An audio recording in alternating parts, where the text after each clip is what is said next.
में पढ़ते हैं what do you mean by pharmacology? Pharmacology is a science dealing with, yes it is a science dealing with drugs. अब question ये है कि जब ड्रग्स नहीं थी अराउंड 5000 साल पहले, उस समय पेशेंट को कौन ठीक करता था? क्या कौन करता था? यस हम यही कहते हैं कि भगवान ही मालिक था। बट फिर हमने दवाइयाँ डिस्कवर कर ली, ड्रग डिस्कवर कर ली, तो हमने क्या बोला, अब भगवान का काम खत्म, अब हम ठीक करेंगे।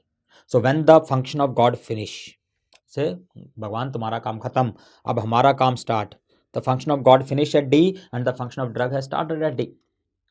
बट आज की डेट में भी आप आईसीयू में जाओ, पेशेंट एडमिट है, हम उसको हर पॉसिबल ड्रग दे रहे, बट फिर भी हम नहीं बता सकते पेशेंट बचेगा या नहीं बचेगा। तो हम क्या कहते हैं ऐसे, क्या कहते हैं? दवा काम नहीं कर रही, दुआ ही कर लो। So that means when the function of drug finish at G, again the function of God start at G. And we have no control over this gentleman. भाई भगवान हमारे बस में तो है नहीं, ठीक है, बट हमारे बस में ये तो है। तो फार्माकोलॉजी में हम वो चीज़ पढ़ेंगे जो हमारे बस में है, दवाइयाँ। So we will discuss about drugs which we can use for the maximum benefit to the patient. Okay, तो फार्माकोलॉजी में हम पढ़ेंगे ड्रग्स के बारे में। क्लियर? तो सबसे पहले what is a drug? Drug होती क्या है?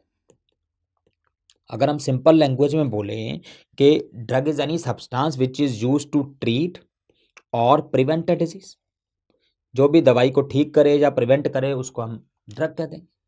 बहुत सिंपल। बट क्या आपने ओरल कॉन्ट्रासेप्टिव्स का नाम सुना है? सुना ही होगा, ठीक है? क्या काम आती हैं? प्रेगनेंसी को रोकने के काम आती हैं। तो क्या वो ड्रग्स हैं?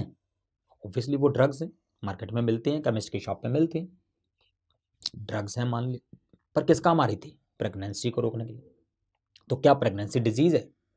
नहीं ना। तो ड्रग की डेफिनेशन थोड़ी ब्रॉड होनी चाहिए जिसमें और चीजें भी आ जाए। तो ड्रग की जो